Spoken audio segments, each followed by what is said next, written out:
जिन बच्चों इस समय आप लोग महामना शूट के यूट्यूब चैनल से जुड़े हुए हैं और इस चैनल में मैं आप सबका स्वागत करता हूं। आज हम लोग क्लास 10 से बीएससी मैथमेटिक्स के चैप्टर 8 इंट्रोडक्शन ऑफ ट्रिग्नोमेट्री के एक्सरसाइज 8.5 के हम लोग फर्स्ट क्वेश्चन नंबर 1 का फोर्थ पार्ट देखने जा रहे हैं। और देखें, बुक खोलें और ध्यानपूर्वक देखें। आप सब लोग इसको सॉल्व करना है, इसकी वैल्यू फाइंड करनी है। तो देखिए, इसकी वैल्यू फाइंड करने के लिए सबकी वैल्यू रखे हैं। साइन 30 की वैल्यू 1/2 प्लस tan 45 की वैल्यू 1 और कोसेक 60। तो साइन 60 की वैल्यू √3/2 है, तो कोसेक 60 इसका रिवर्स हो जाएगा, ये हो जाएगा आपका 2/√3 और फिर यहाँ सेक 30। तो cos 30 की वैल्यू √3/2 होती, सेक 30 की वैल्यू निकालने के लिए इसका रिवर्स कर देंगे, ये हो जाएगा आपका 2/√3 और फिर cos 60 की वैल्यू 1/2 और प्लस cot 45। tan 45 की वैल्यू भी 1 होती है और इसका रिवर्स कर देंगे तो cot 45 की वैल्यू भी 1 होगी। अब जरा देखें, 1/2 प्लस 1 है, तो अगर हम सॉल्व करें तो 2 × 1 = 2 और 2 + 1 हो जाएगा 3। ये हो गया 3/2 और माइनस हो गया 2/√3 और फिर ये हो जाएगा आपका 2/√3 और फिर इसको देखें, 2 × 1 = 2 और 2 + 1, ये हो जाएगा आपका 3/2। अब इसको ज़रा सॉल्व करते हैं हम लोग। अब यहाँ हम लोग 2 और √3 का एलसीएम लें तो ये हो जाएगा 2√3। 2 से डिवाइड करेंगे √3 बचेगा और √3 का 3 में मल्टीप्लाई करेंगे, ये हो जाएगा 3√3 और माइनस √3 से डिवाइड करेंगे 2 बचेगा और 2 का 2 में मल्टीप्लाई कर देंगे 4 हो जाएगा। और फिर इसी तरह से यहाँ आप देखें, √3 और 2 का एलसीएम ले लें तो ये हो जाएगा 2√3। √3 से डिवाइड करेंगे 2 × 2 4 हो जाएगा और प्लस हो जाएगा 2 से डिवाइड करेंगे √3, ये हो जाएगा 3√3 हो जाएगा। अब देखें, इसको सॉल्व करते हैं हम लोग, यहाँ सॉल्व करते हैं तो ये है 3√3 - 4/2√3। अब इसको सॉल्व करेंगे, ये ऊपर चला जाएगा तो ये हो गया 2√3/4 प्लस 3√3। फिर 2√3 से 2√3 कैंसिल हो जाएगा, ये हो गया आपका 3√3 - 4 और नीचे है 4 + 3√3। हम चाहें तो 3√3 को पहले कर देते हैं और फिर यहाँ प्लस कर देंगे 4। जैसा कि हमने आपको बताया कि डिनोमिनेटर रूट के फॉर्म में नहीं होना चाहिए, मैथ का रूल है। तो अब डिनोमिनेटर से रूट हटाने के लिए इसका रैशनलाइजेशन करेंगे और रैशनलाइजेशन करने के लिए इसके कॉन्जुगेट से हम मल्टीप्लाई करेंगे। तो और आपको मालूम है कि कॉन्जुगेट केवल दोनों नंबर के बीच का साइन चेंज कर देते हैं तो कॉन्जुगेट हो जाता है।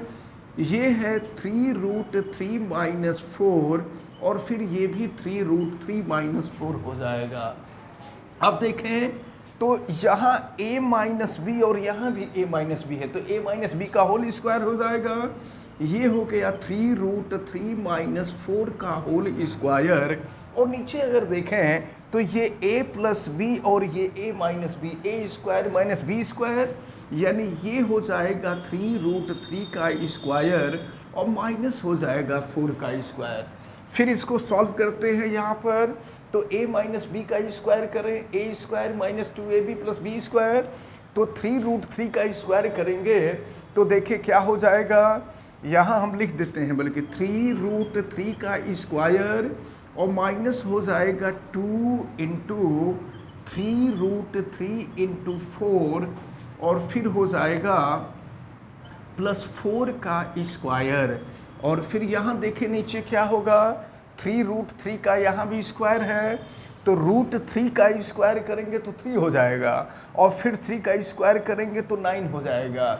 तो फिर 9 × 3 27 हो जाएगा। तो ये हो गया 3√3 का स्क्वायर करेंगे तो 27 हो जाएगा, और -4 का स्क्वायर कर देंगे तो 16 हो जाएगा। फिर देखिए इसको सॉल्व करते हैं तो 3√3 का स्क्वायर कर दीजिए, 27 हो गया, और माइनस ये देखिए 2 3 जा 6 और 6 4 जा ये हो जाएगा 24√3, और प्लस हो जाएगा 4 का स्क्वायर करेंगे 16 हो जाएगा, और नीचे 27 - 16 कर दीजिए तो ये 11 हो जाएगा। और फिर देखिए यहाँ पर 27 + 16 तो ये हो जाएगा आपका 3, और फिर ये 33 हो जाएगा, 33 नहीं 43 हो जाएगा।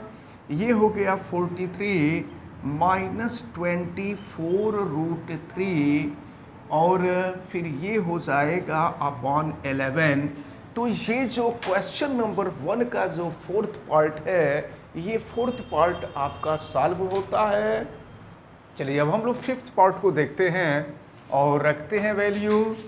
ये है 5 और cos 60 की वैल्यू 1/2 होती है, तो स्क्वायर है तो ये हो जाएगा 1/2 का स्क्वायर, प्लस 4 sec 30, तो cos 30 की वैल्यू √3/2, और सेक करेंगे तो इसका रिवर्स हो जाएगा, तो ये हो जाएगा 2/√3 का स्क्वायर, और माइनस tan 45 की वैल्यू 1 होती है, तो ये हो जाएगा 1 का स्क्वायर, और फिर sin 30 की वैल्यू 1/2, तो यहाँ 1/2 का स्क्वायर कर देंगे, और प्लस cos स्क्वायर 30, ये देखें cos 30 की वैल्यू √3/2 होती है, तो √3/2 का स्क्वायर कर देंगे। अब चलिए फिर सॉल्व करते हैं। ये 5 हो गया, और 1/2 का स्क्वायर करेंगे 4 हो जाएगा 1/4, और प्लस हो गया 4, और 2/√3 का स्क्वायर करें तो 2 का स्क्वायर करेंगे 4 हो जाएगा, √3 का स्क्वायर करेंगे 3 हो जाएगा, और -1 का स्क्वायर करेंगे तो 1 हो जाएगा, और फिर यहाँ 1/2 का स्क्वायर करेंगे 1/4, और √3/2 का स्क्वायर करेंगे √3 का स्क्वायर 3 हो जाएगा, और 2 का स्क्वायर 4 हो जाएगा। चलिए इसको आगे सॉल्व करते हैं हम। ये 5 × 1 हो गया 5/4, और प्लस हो गया यहाँ 4 4 जा 16, और 16/3 - 1 हो जाएगा, और फिर नीचे देखिए इसको सॉल्व कर लेते हैं। 1/4 + 3/4 ये हो जाएगा आपका 4/4। फिर यहाँ सॉल्व करते हैं, यहाँ 1 को चाहे तो 1/1 लिख सकते हैं। अब यहाँ एलसीएम ले लिया जाए, 4, 3 और 1 का एलसीएम अगर लें तो ये 12 हो जाएगा, और फिर 4 से डिवाइड कीजिए तो 3 हो जाएगा, और 3 का 5 में मल्टीप्लाई करेंगे ये 15 हो जाएगा, और प्लस फिर यहाँ आप 3 से डिवाइड करेंगे 4 होगा, और 4 का 16 में मल्टीप्लाई करेंगे तो ये हो जाएगा 64, और फिर -1 से डिवाइड कीजिए तो 12 आएगा, 12 का 1 में मल्टीप्लाई करेंगे तो ये 12 हो जाएगा, और फिर नीचे 4/4 तो 1 हो गया। अब इसको हम सॉल्व करते हैं और देखें इसको ऐड करते हैं। सबसे पहले 15 और 64 को ऐड किया जाए तो ये हो जाएगा 1, और फिर 6 1 7, और ये 81 हो जाएगा, और माइनस हो गया ये 12, और नीचे हो जाएगा फिर 12। सॉल्व करिए, फिर जो है 81 से 12 माइनस कीजिए तो ये हो जाएगा यहाँ 9 हो जाएगा, और फिर 7 - 1 6 हो जाएगा, 69/12 हो जाएगा। तो ये क्वेश्चन नंबर 1 का जो 4th पार्ट था, ये 4th पार्ट सॉल्व होता है।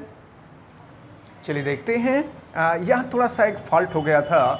15 और 64 को अगर ऐड करें तो ये 79 हो जाएगा, 79 - 12/12, तो 79 - 12 करेंगे तो 67/12 हो जाएगा। तो ये क्वेश्चन नंबर 1 का जो 5th पार्ट था, 5th पार्ट सॉल्व होता है। अब इसके बाद हम लोग इसका क्वेश्चन नंबर 2 देखते हैं। अब हम लोग क्वेश्चन नंबर 2 देखते हैं। क्वेश्चन नंबर 2 में दिया हुआ है choose the correct option and justify your choice. आपको बताना है कि कौन सा ऑप्शन, यहाँ ऑप्शन दिया हुआ है, कौन सा ऑप्शन सही है और आपको जस्टिफाई करना होगा कि आपका आंसर क्यों सही है।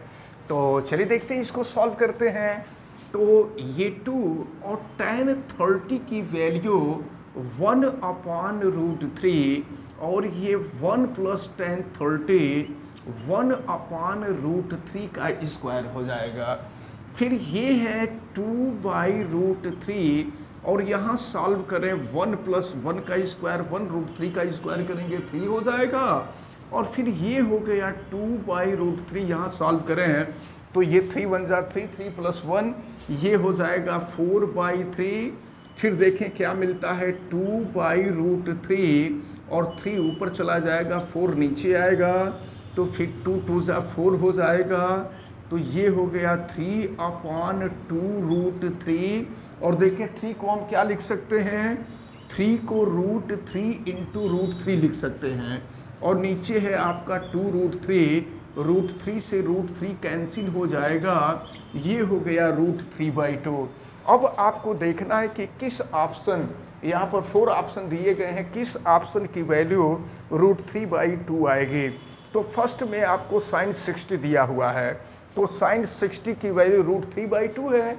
इसका मतलब ये हुआ कि √3/2 जो होगा ये sin 60 की वैल्यू है, यानी क्वेश्चन नंबर 2 का जो फर्स्ट ऑप्शन है ये फर्स्ट ऑप्शन राइट है।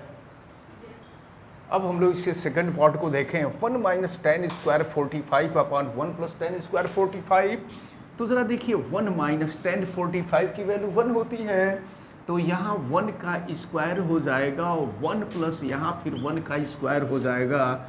1 - 1 का स्क्वायर 1 और 1 + 1 का स्क्वायर 1 हो जाएगा। 1 - 1 0/2 हो जाएगा। और आपको मालूम है कि 0 को किसी भी नंबर से डिवाइड करते हैं तो ये 0 हो जाता है। इसका मतलब ये हुआ कि सेकंड का जो डी ऑप्शन है यह सही है। और अब अगर हम थर्ड पार्ट को देखते हैं तो देखिए थर्ड पार्ट में आपको दिया हुआ है sin 2a = 2 sin a और आपसे यहाँ a की वैल्यू पूछी जा रही कि a की वैल्यू क्या होगी। जरा देखिए sin 2a के लिए फार्मूला होता है, इस फार्मूले को आपको जानना चाहिए। sin 2a = 2 sin a × cos a होता है और ये हो गया आपका 2 sin a। ज़रा देखिए 2 sin a से 2 sin a कैंसिल हो गया, ये हो गया cos a = 1। तो अब देखें कि cos कितने की वैल्यू 1 होती है, cos 0 की वैल्यू 1 होती है। तो 1 के जगह पे हम लिख देंगे cos 0, तो यहाँ से a की जो वैल्यू हो गई वो 0 डिग्री हो गई। यही आपसे पूछा जा रहा था कि a की वैल्यू कितनी होगी, तो a की वैल्यू 0 डिग्री होगी, यानी थर्ड का जो a ऑप्शन है ये सही है। अब इसी तरह से अगर हम फोर्थ पार्ट को देखें तो फोर्थ पार्ट में आपको दिया हुआ है 2 tan 30 और अपॉन ये है 1 - tan² 30। अब इसको हम लोग सॉल्व कर लें। ज़रा देखें 2 और tan 30 की वैल्यू आपको मालूम है 1/√3 है और फिर ये हो जाएगा आपका 1 - tan 30 1/√3, तो ये 1/√3 का स्क्वायर हो जाएगा। यहाँ देखें इसको 2 × 1 2 हो जाएगा, ये हो गया आपका 2/√3 और फिर इसको सॉल्व करेंगे 1 - 1 का स्क्वायर 1 होगा और √3 का स्क्वायर करेंगे तो 3 हो जाएगा। फिर सॉल्व करिए, ये हो गया 2/√3 और ये हो जाएगा 3 × 1 = 3, 3 - 1 ये हो जाएगा 2/3। फिर सॉल्व करते हैं, ये हो गया 2/√3, सॉल्व करेंगे 3 ऊपर चला जाएगा, ये हो गया 3/2, 2 से 2 कैंसिल हो जाएगा। अब ये हो गया आपका 3/√3। अब 3 को हम लिख सकते हैं, देखिए यहाँ 3 को लिख सकते हैं √3/√3 और नीचे हो जाएगा √3 और फिर देखें √3 से √3 कैंसिल हो जाएगा, ये हो गया √3। अब देखना है ऑप्शन आपको दिया हुआ है cos 60 degree, sin 60 degree, tan 60 degree, sin 30 degree. तो अब ये रूट 3 जो है, देखिए रूट 3 tan 60 डिग्री की वैल्यू होती है, तो रूट 3 के जगह पे हो जाएगा tan 60 डिग्री, यानी फोर्थ का जो ऑप्शन होगा वो सी होगा। इस प्रकार ये जो है क्वेश्चन नंबर 2 के जो चारों ऑप्शनल क्वेश्चन थे ये सब सॉल्व होते हैं, और हमें उम्मीद है कि आज बताए गए सभी क्वेश्चन आपको अच्छी तरह से समझ में आए होंगे। आप वीडियो को लाइक ज़रूर कीजिएगा, और अगर आप चैनल पे नए हैं तो चैनल को सब्सक्राइब कर लीजिए। आप बेल आइकन को भी प्रेस करें तथा उसको ऑल पे कर दें, और वीडियो को मैक्सिमम स्टूडेंट तक शेयर करें। आप सभी लोगों का बहुत बहुत धन्यवाद। जय हिंद।